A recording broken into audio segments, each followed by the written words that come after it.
préfet, aujourd'hui vous avez fait un point presse sur la situation sanitaire. Est-ce que vous pouvez m'expliquer déjà dans quelle situation on se trouve en ce moment en Charente-Maritime ? Notre département connaît, comme sur le reste du territoire, un rebond significatif de l'épidémie de Covid, puisqu'en 2 semaines, nous sommes passés d'un taux d'incidence de 400 à plus de 1000. Chacun sait que donc c'est un sous-variant Omicron, le BA5, qui est particulièrement contagieux et qui explique cette progression qui vient aussi du fait que avec bien sûr la levée des mesures contraignantes, nous avons eu peut-être tendance à relâcher quelque peu nos pratiques par rapport aux gestes barrières. Voilà, donc nous avons souhaité avec le directeur de l'ARS faire ce point de situation avec vous pour vous présenter les chiffres et pour rappeler l'importance que revêt aujourd'hui le respect de ces gestes barrières, le lavage des mains, le port du masque dans les espaces clos et en particulier dans les transports, le respect des distances à chaque fois que c'est possible, et aussi la vaccination. La vaccination, je le rappelle, reste la meilleure protection contre le virus. Et c'est tout particulièrement le cas pour les personnes fragiles, les personnes de plus de 60 ans, les personnes qui ont des fragilités personnelles, et pour lesquelles le vaccin permet d'éviter, si elles contractent la maladie, de développer des formes graves qui peuvent les mener à l'hospitalisation. On va retourner sur une campagne de vaccination un peu plus intensive pour rappeler aux gens d'aller se faire vacciner. Alors oui, l'assurance maladie a prévu effectivement d'appeler les personnes de plus de 60 ans pour les inviter, si ça n'était pas le cas, à faire donc une 4e injection. Les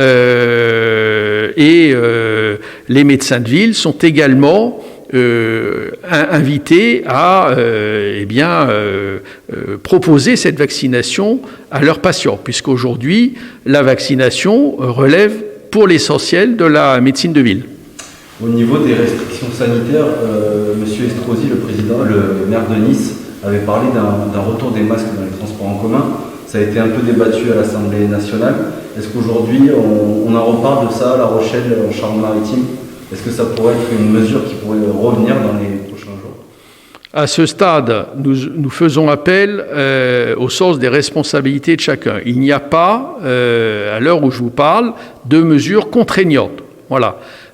Chacun est invité, en fonction de sa situation personnelle, de ses activités, à prendre les dispositions qui le protègent et qui protégeront les autres. Donc pas de nouvelles mesures, juste de la vigilance et se préparer du coup à un été un peu plus restrictif pour éviter les rapprochements, si je comprends bien. Écoutez, là aussi nous faisons appel à la responsabilité de chacun. Il est important de comprendre que ce virus est extrêmement contagieux. Pour éviter de le contracter, parce que je rappelle que lorsqu'on est atteint du Covid, on doit s'isoler pendant 1 semaine. Voilà, c'est particulièrement pénalisant, surtout aux périodes de vacances. Donc autant éviter d'attraper la maladie.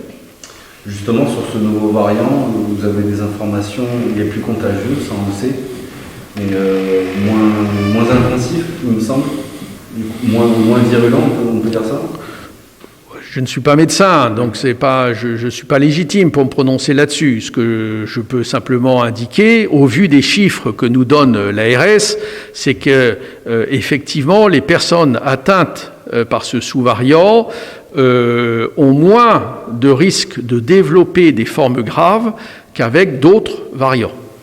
Pas de crainte d'engorgement dans les hôpitaux en Charente-Maritime ?